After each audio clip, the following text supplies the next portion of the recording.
रोखठोक, बेधडक आणि नेमक्या घडामोडींचा अचूक वेध घेणारं एकमेव विजनरी बातमीपत्र विन टीव्ही मराठी।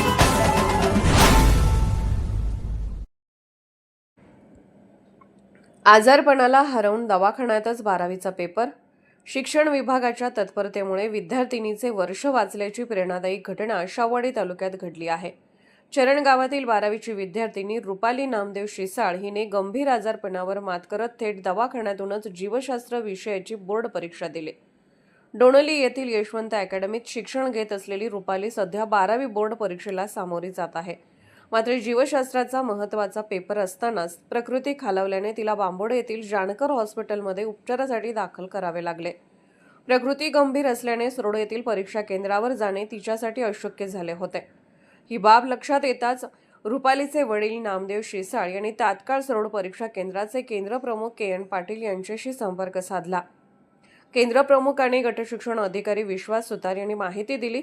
पुढे ही माहिती महाराष्ट्र राज्य माध्यमिक आणि उच्च माध्यमिक शिक्षण बोर्डाचे अध्यक्ष राजेश क्षीरसागर यांच्यापर्यंत पोहोचवण्यात आली। महत्त्वाचा निर्णय क्षणात अंमलबजावणी। परिस्थितीची गंभीरता ओळखत शिक्षण विभागाने विलंब न करता दवाखान्यातच परीक्षा घेण्यास विशेष परवानगी दिली।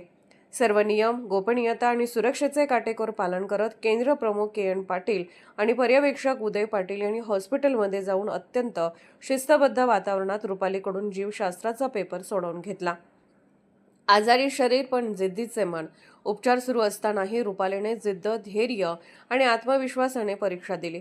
तिचे शैक्षणिक नुकसान टळलेच, पण अनेक विद्यार्थ्यांसाठी ती प्रेरणास्थान ठरली आहे। संवेदनशीलतेचे कौतुक।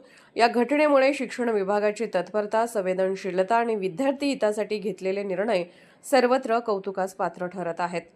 विन टीव्ही साठी शाहूवाडीहून नथुराम डवरी। मी इयत्ता 12वीची विद्यार्थिनी। मी प्रदीप पाटील ज्युनियर कॉलेज डोणली येथे शिकत आहे। मी सध्या 4 दिवस आजारी आहे। मला शिक्षणाची आवड खूप होती, पण मला त्या बोर्डापर्यंत पोहोचता न आल्यामुळे माझ्या पप्पांनी नामदेव भवन शिसाळ यांनी तिथं जाऊन बोर्डाची मुलाखत घेऊन मला पेपर आणून दिल्याबद्दल मी त्यांचे खूप खूप आभारी मानतो, किंवा तिथल्या मुख्याध्यापक सरांचे पण खूप खूप आभारी मानतो। थँक्यू। नामदेव शिसाळ, माझं गाव चरण।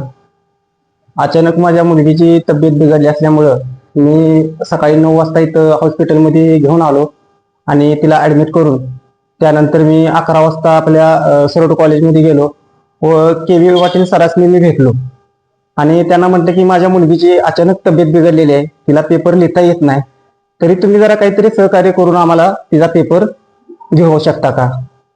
तर त्यानंतर ती म्हणली तर आपण वर केंद्रात फोन करून चौकशी करून बघायला पाहिजे। त्यानंतर आम्ही केंद्रात चौकशी केली। गट शिक्षण अधिकाऱ्यांनी फोन केला, त्यानंतर तिने आम्हाला सवलत दिली व के.व्ही. पाटील सरांनी पण आम्हाला इथे येऊन तिचा पेपर वगैरे व्यवस्थित घेतला व तिला सहकार्य केलं, मला सकट सहकार्य केलं, माझं शब्द तिने मांडलं, त्याबद्दल त्यांचं आभारी आहोत मानावं। विन टीव्ही मराठी न्यूज चॅनलला लाईक करा, शेअर करा आणि सबस्क्राईब करा।